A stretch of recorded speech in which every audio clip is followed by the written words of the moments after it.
ce nouveau cours de cross training à la maison. Aujourd'hui, on va travailler sur un EMOM, c'est-à-dire every minute on the minute.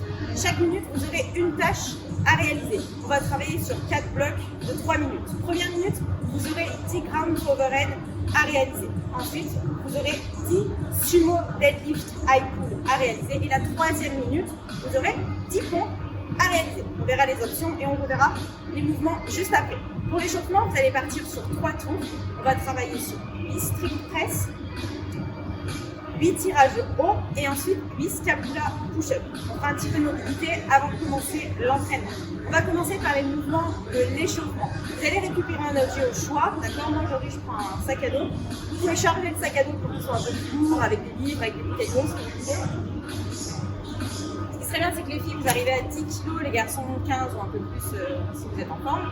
Pour le premier mouvement de l'échauffement, vous avez 8 strict press à réaliser. Vous allez récupérer votre objet.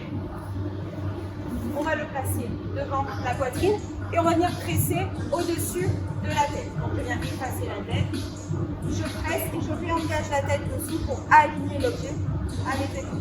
Je redescends, je n'utilise pas les jambes,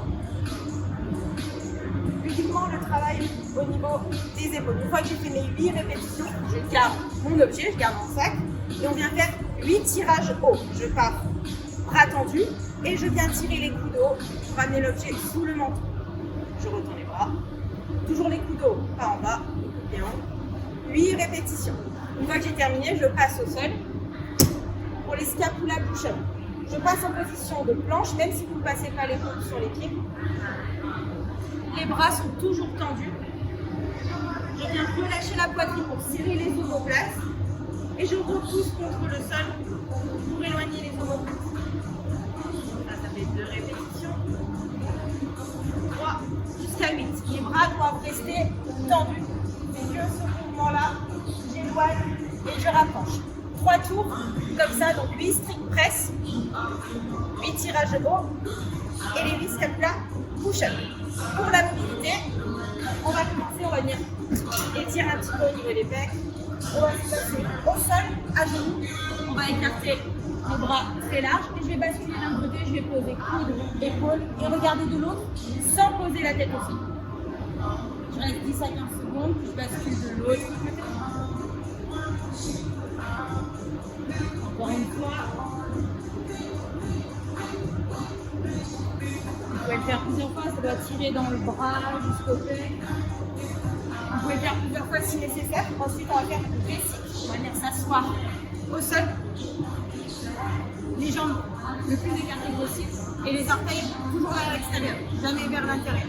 On va rester 1 minute et demie à 2 minutes. Le but, c'est que toutes les 30 secondes, on cherche à légèrement avancer. Sans faire le dos rond, d'accord ? Toujours guidé par la poitrine. On a un petit chrono. Et toutes les 30 secondes, je suis guidée par la poitrine vers le sol. Toujours les orteils vers l'extérieur. On est resté au moins 2 minutes dans cette position. Et on va pouvoir passer au mouvement de l'entraînement. Donc première minute, vous aurez 10 ground to overhead à réaliser. Les ground to overhead, c'est du sol jusqu'au-dessus de la tête. Donc, toujours avec votre objet. Votre objet commencera au sol. Je viens mettre les pieds de part et d'autre et je vais descendre en position de squat poitrine haute. Récupérer mon objet. Et ensuite, je vais venir pousser dans les jambes, envoyer l'objet au-dessus de la tête. Les jambes au-dessus de la tête. L'objet reste toujours près de moi. Je redescends.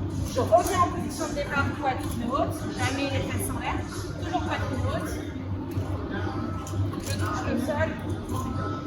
Vous avez 10 répétitions à faire. Si vous terminez les 10 répétitions avant la fin de la minute, vous avez du repos. Si vous finissez sur le gong, on enchaîne tout de suite sur le deuxième exercice qui sera les sumo deadlift high pull.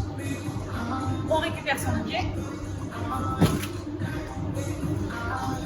Sumo deadlift high pull. On vient se mettre écartement de pied large, les orteils vers l'extérieur, position de sumo deadlift.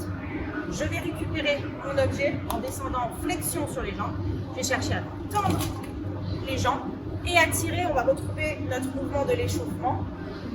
Je vais d'abord pousser sur les jambes et ensuite tirer haut pour ramener l'objet au niveau sous le menton. Et je repose au sol, flexion, je tends les jambes. 10 répétitions. Donc on a un objet un peu plus petit qu'un sac à dos, un petit sac. Donc 10 répétitions. Pareil, si vous terminez avant la fin des minutes, vous avez du repos. Troisième minute, vous avez 10 pompes à réaliser. Vous avez le choix en option de travail sur les pieds. Le but ici, je viens descendre d'un un seul bloc, je touche poitrine au sol et je repousse en un seul bloc. Okay, pas de vague, d'accord? On descend en un seul bloc fort et on remonte en un seul bloc. Si ça ne passe pas sur les pieds, on passe sur les genoux, je pose genoux au sol. Même travail, je descends en un bloc, je remonte en un seul bloc. Ici, on a encore un peu de mal, on peut soit réduire l'amplitude de travail en mettant un coussin, d'accord, pour venir toucher le coussin avec la poitrine. Si on a du mal, on passe soit on appuie sur une table, soit sur un canapé. Sur les genoux, je viens toucher poitrine et je repousse. 10 répétitions, pareil. Et une fois qu'on a terminé ce tour-là, on recommence ça pendant 12 minutes. Voilà, le but, donc, c'est de tenir les 12 minutes et de réussir à rentrer les répétitions à chaque fois dans une minute. Voilà, bonne journée!